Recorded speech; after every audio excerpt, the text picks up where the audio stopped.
Hello and welcome to this tutorial on exposure blending in Lightroom. As you can see, we've already been out into the field. Here in the glorious Lake District, this photo was taken up at Tarn House, looking across towards the Langdale Pikes. You'll see I've taken quite a few different images that you can see in the film strip here, and this is where we can see where all of our brackets are. So, one thing you'll notice if you've read the blog entry already is that I've suggested that you put your hand in front of the lens and take another exposure after you've completed your brackets, just to help you to find your way around with these when you're new to doing this process. You'll see in here that I haven't done that.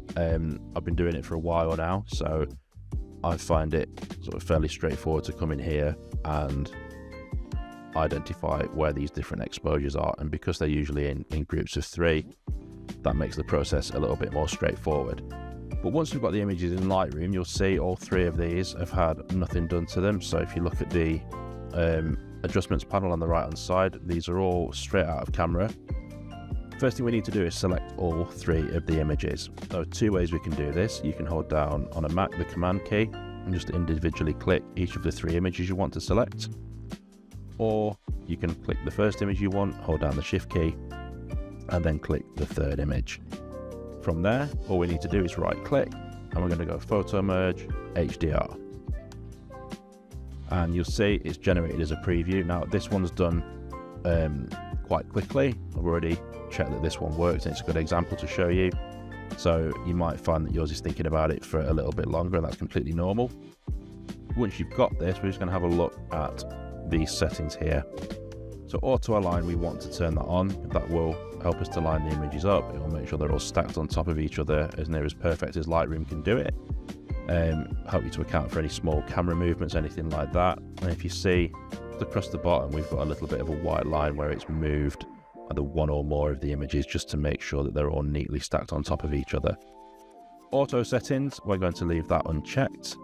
We can do that quite quickly over here if we want to have a look at the base exposure that we're working from these 3 blended files.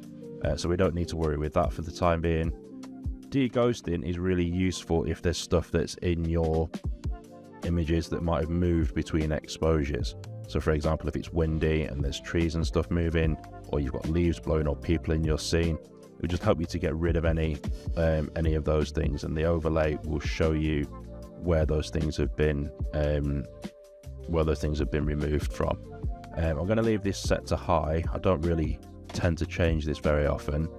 It seems to work more often than it doesn't. It has quite a good level of success with these settings. And then finally, this create stack button at the bottom. I'm going to check that, and you'll see that once it's finished doing its wizardry, these 3 images will appear underneath a stack, or as part of a stack, with this 4th image on the top, which is going to be our HDR image, our high dynamic range image that we're creating now.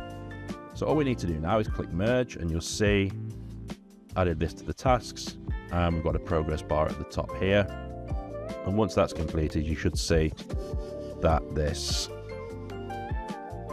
we go, it's created our stack. So we can see we've got 4 images in this stack, and our HDR image is on the top, and we can see that by looking here. We've got HDR-2.dng. From here, all it is a case of doing now is just editing the photo to look how we want.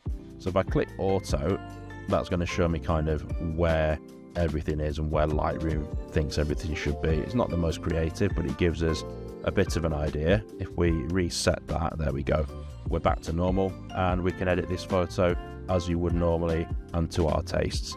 So what I'll do is I'll finish this recording now. I'll spend a few minutes editing this picture, and then I'll put this at the end of the video so you can see the before and you can see the after.